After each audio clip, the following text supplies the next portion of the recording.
Edward's Express.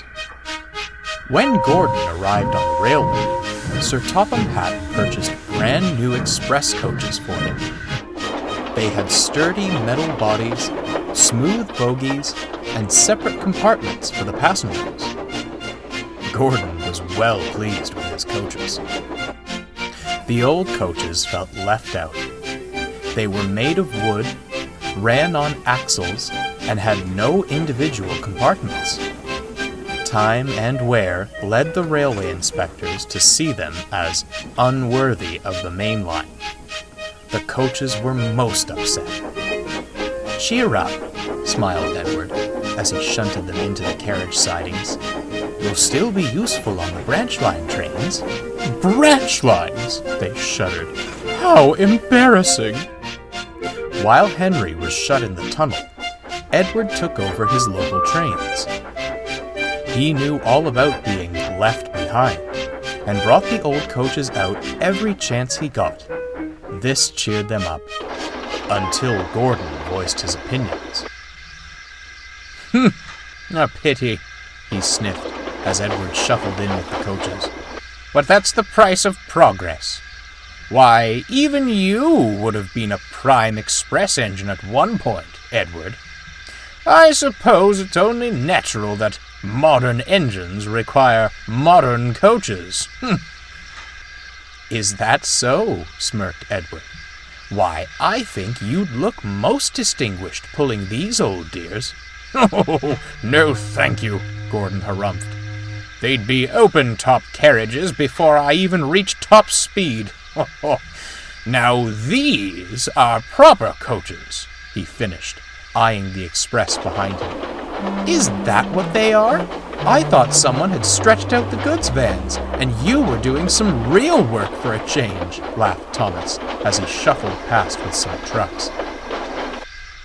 Edward couldn't help but chuckle, and Gordon fumed out of the station.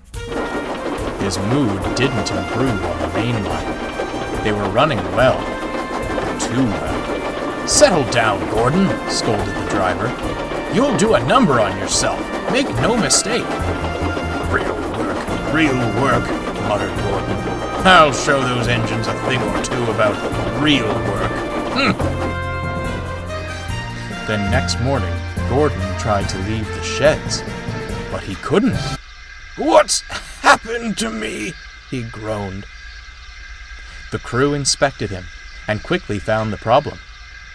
"Something's wrong with your tender brakes," sighed the fireman. "And with how you were going about yesterday, I'm not surprised." "And you thought the old coaches were the ones who would fall apart," laughed Thomas. Edward shot him a look. "This is no time for teasing, Thomas. The express must go out on time." "And how?" grunted Gordon. "You aren't strong enough to pull those coaches, Edward." Edward glanced at the coaches in the carriage sidings. And then he spotted something else. The passengers were growing impatient. There was no train ready for them, and it would soon be time to leave. The fat controller had just stepped out of his office to see what the matter was, when he saw a most peculiar sight. Edward came steaming in with all the old coaches he could find. The passengers were surprised, but thankful they had a train at all. They hurriedly boarded the coaches, and the fat controller smiled. "Well done, Edward. Most resourceful of you. Don't push yourself too hard now." "I may not match Gordon's pace, sir," smiled Edward, "but I'll have a jolly good try."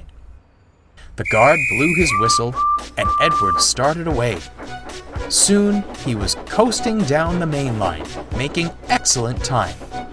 He whooshed through the tunnel, giving Henry quite a surprise. "Go on, Edward! Go on!" he cheered. Come along, Edward puffed. "Gentle and fast, gentle and fast," cooed the coaches. They were very pleased with Edward. At the last station, the passengers cheered and thanked Edward. The engine at Vickerstown was most amused, but looked on with admiration. Edward just smiled. He was thankful for a rest and a drink. When he returned to Sodor, Edward spoke kindly to the old coaches. "Well, dears, how did you fancy a return to the glory of the Express?" "Oh, it was lovely, Edward," smiled one. "Although," added another, "perhaps you were right. Some leisurely branch line work sounds most enticing." "Well," Edward laughed, "I'd say it's time for a well-earned rest in the carriage shed. Come along." That won't be necessary." Gordon slunk up alongside. "The Fat Controller has given me temporary reprieve from the rigors of mainline work to rest my wheels," he stated grandly. "I shall escort these fine coaches to the shed." "That's not what he said," smirked Thomas.